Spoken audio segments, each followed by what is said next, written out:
Et c'est parti pour Enjeu Patrimoine. Aujourd'hui, on va parler des options, ce sujet encore marginal en gestion de patrimoine est déjà tout de même largement utilisé par les investisseurs institutionnels. Alors, quel est l'intérêt stratégique pour les CGP et pour leurs clients? On va faire aussi un bilan sur ce que c'est, comment ça fonctionne. Et pour cela, nous sommes ravis de recevoir Paul Marcel. Bonjour. Bonjour Pauline. Vous êtes associé à l'atelier des options et Yann Leher, bonjour. Bonjour Pauline. Vous êtes fondateur de 23IS. Entrons directement dans le sujet avec vous, Paul. Peut-être, qu'est-ce qu'une option? Alors une option, pour faire très simple et pour que tout le monde comprenne bien, en fait, c'est une assurance. D'accord. Donc tout le monde a déjà acheté une assurance pour protéger sa voiture, par exemple. Une option, c'est exactement ça, c'est l'assurance des marchés financiers. Donc c'est pour protéger quand on achète une action, par exemple, ou pour protéger son portefeuille? Oui, tout à fait. Donc avec une option, on va pouvoir protéger soit une position individuelle, soit tout un portefeuille en entier. D'accord. Ça peut être contre la hausse de matières premières, ça peut être, voilà, c'est assez vaste, mais c'est vraiment l'assurance pour protéger une position ou un portefeuille. Et du coup, il y a une différence entre les options d'achat et les options de vente, put et call, Oui, c'est ça? tout à fait. Oui. Est-ce qu'on peut préciser un petit peu comment ça fonctionne et ce que c'est? Oui, très bien. Et il y a deux types d'options. Donc des calls, donc c'est une option d'achat, et des puts, qui est une option de vente. Donc par exemple, je vais garder le parallèle avec l'assurance de voiture, par exemple. Si on veut protéger une position, on va acheter un put. Donc, c'est s'il arrive un accident sur sa position, alors sur sa voiture, le fait d'avoir une assurance, on ne paye qu'une petite prime. Et par contre, on se protège contre éventuellement un crash de voiture, donc on va dire un accident assez important. On peut donc avoir une protection importante par rapport à la petite prime qu'on a payée. Et est-ce que ça fonctionne vraiment comme les assurances de voiture? C'est-à-dire que, par exemple, si on a eu trop d'accidents, on a un malus après? Alors ça, c'est ce qu'on va appeler la volatilité, effectivement, tout à fait, la volatilité implicite. Typiquement, par exemple, quand on a eu, il y a quelques mois, on a eu la dissolution de l'Assemblée nationale par Emmanuel Macron. Voilà, lorsque la nouvelle est tombée, la volatilité implicite sur le CAC 40 a explosé.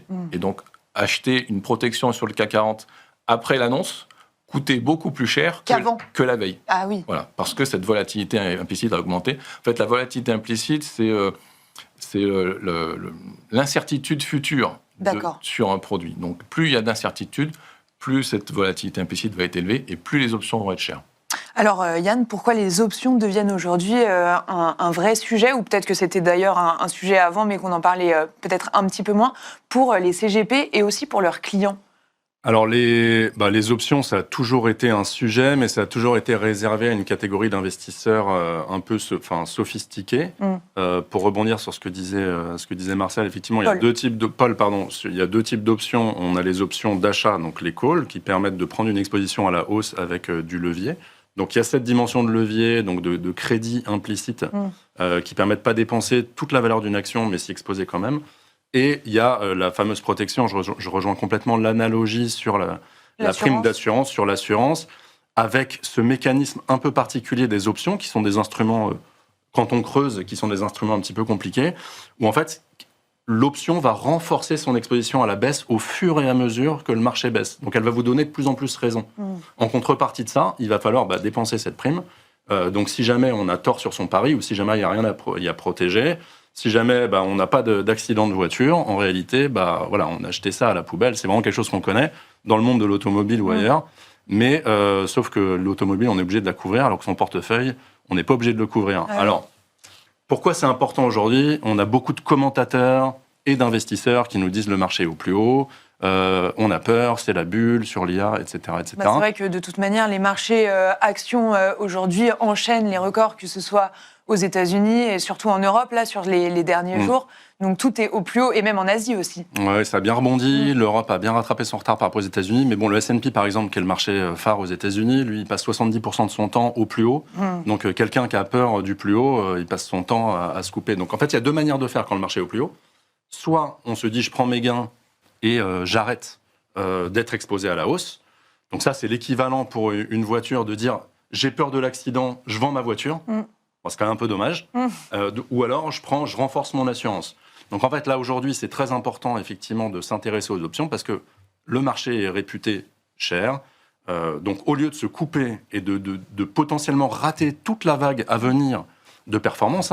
Les Cassandres qui nous expliquent depuis quelques mois, voire quelques années, que le marché est déjà très cher, ont raté des dizaines de pourcents de hausse.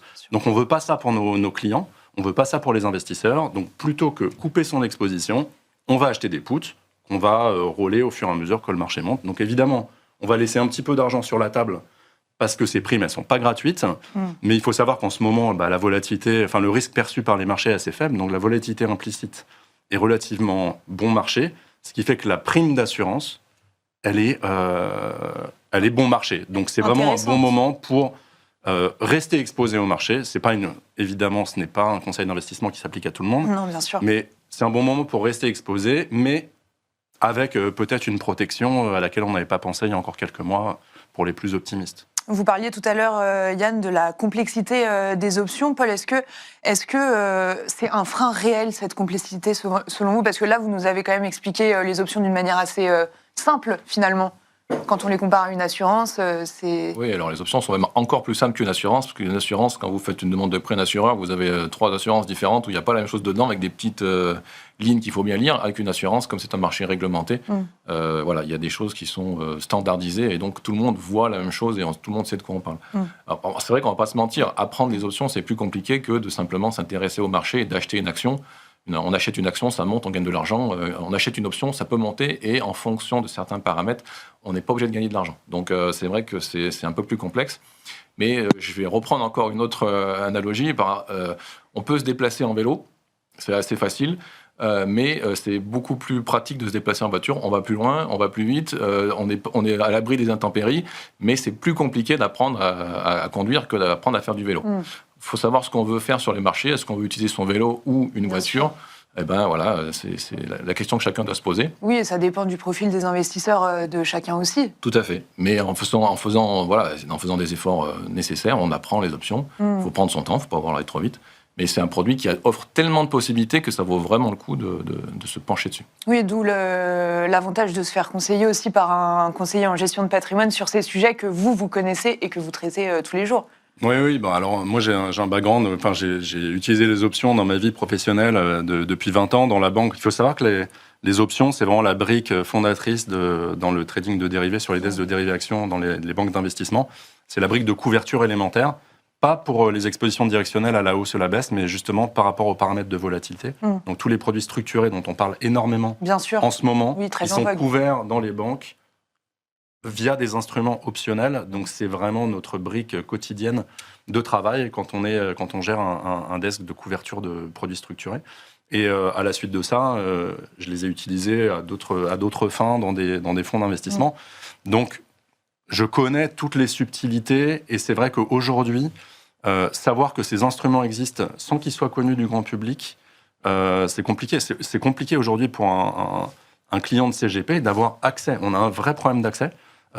Quelqu'un qui est sophistiqué, qui a la culture de l'investissement, va pouvoir facilement, via un compte titre, acheter des options, mais c'est très chronophage, donc ça demande évidemment déjà de comprendre comment ça fonctionne, mais c'est des produits qui ont des maturités fixes, et donc qu'il faut surveiller un peu comme du lait sur le feu. Il faut les rouler en fonction du scénario de marché, il faut les revendre, les racheter, etc. C'est quand même plus pratique d'être accompagné, non? C'est plus pratique d'être accompagné, mais même pour nous, l'investissement direct en options pour nos clients, c'est chronophage. Donc en fait, ce qui me manque aujourd'hui, c'est une offre. Moi, je suis relativement surpris qu'il n'y ait pas une offre pour les retail, donc les particuliers, même qui ne sont pas extrêmement fortunés, pour acheter de la protection, sous forme d'ETF, de protection, tout simplement, et qui ne consisterait pas juste à se mettre short du marché, mais vraiment juste d'avoir des puts, d'avoir accès à ces puts de manière systématique. Donc ça, aujourd'hui, c'est une offre qui est quasiment inexistante. Donc aujourd'hui, ce qui permet à des clients de CGP d'être investis sur ce type de produit de couverture, c'est soit via l'assurance vie luxembourgeoise, en déléguant à des gérants sophistiqués, mais en fait, le régulateur considère que les instruments optionnels étant compliqués, ils sont destinés à une clientèle sophistiquée type professionnel, alors que ça peut les aider à se couvrir. Donc, ça implique pour nous, si on veut donner accès à nos clients à ces produits-là, à de la couverture, beaucoup de pédagogie. Ça implique malheureusement qu'ils aient une certaine envergure financière aussi. Mais en tout cas, les produits existent, ils sont juste pas accessibles à tout le monde, ce qui est vraiment dommage. Par exemple, la réglementation UCITS pénalise assez fortement ces produits-là. Donc les UCITS, c'est ce qu'on peut mettre en assurance vie française. Et malheureusement, il y a une offre quasi inexistante en assurance vie française pour l'accès à ces produits optionnels. Oui, donc encore besoin de pédagogie sur ces sujets. Et justement, Paul, donc vous faites de la pédagogie sur ces sujets et vous êtes venu avec 2 images pour nous montrer un petit peu comment ça fonctionne. Peut-être qu'on va les voir dans un instant. Est-ce que vous pouvez nous dire à quoi ça correspond et voilà. Et un exemple concret avec ces 2 images, à commencer par le put. Donc en fait, j'ai pris un exemple en imaginant qu'une personne ait acheté de l'ArcelorMittal donc en 2025, l'année dernière, à un prix moyen de 30 € par exemple. Et aujourd'hui, Arcelor est autour des 40 € quand j'ai regardé la dernière fois. Et donc, comme on est sur des marchés au plus haut et que Arcelor a beaucoup monté, la personne peut se dire « je veux protéger mon portefeuille ». Et donc, elle va acheter un put. Ok, donc c'est la première image, c'est celle-ci. Tout à fait, c'est ça. Voilà. Donc, comme je reprends toujours l'exemple avec la voiture, on peut acheter un put pour s'assurer tout risque ou on peut s'assurer au tiers. Ah. Donc, comme pour une voiture, si on s'assure tout risque, c'est plus cher. Si on s'assure au tiers, c'est moins cher. Donc là, l'exemple que j'ai donné, c'est sur un put de strike 32, donc un prix d'exercice 32. Donc la personne étant rentrée à 30 €, si elle achète un put à 32, ça sera sa protection sûre et définitive à 32 €. D'accord. Voilà. Et ça lui coûte, alors on voit sur le graphique, c'est marqué 151 €. Donc ça lui coûte 151 € pour protéger une position de 100 actions sur son portefeuille. D'accord. Et donc après, si on peut passer au graphique suivant, on va voir que... Put action. Voilà, donc vous allez voir que le put à 32, donc on n'a pas de perte en fait. Vous voyez, la ligne du zéro, c'est ce qu'on appelle les pertes et profits. Et on voit qu'on se trouve toujours au-dessus de zéro. D'accord. Parce qu'en fait, justement, la personne, en ayant acheté un put à 32, se couvre à 32. Donc, comme elle est rentrée à 30 sur le marché, elle ne peut pas perdre plus que ça. Et malgré la prime, donc voilà, si vraiment ça tombait en dessous de 32 €, elle gagnerait quand même, elle s'assurait d'un gain de 49 €. Donc, c'est pas énorme, mais au moins, elle a garanti son prix. Et surtout, elle n'a pas dépensé beaucoup. Ce qui fait que là, maintenant, si l'action continue de monter, elle profite pleinement de la hausse de l'action. Et donc, voilà, c'est un moyen très, très pratique de protéger et d'assurer surtout un prix de vente garanti. Merci messieurs, on va devoir s'arrêter là. Merci Paul Marcel, vous êtes associé à l'Atelier des options. Et merci Yann Leher, vous êtes fondateur de 23IS. Merci à tous d'avoir regardé cette interview et on se retrouve tout de suite dans l'œil de l'expert.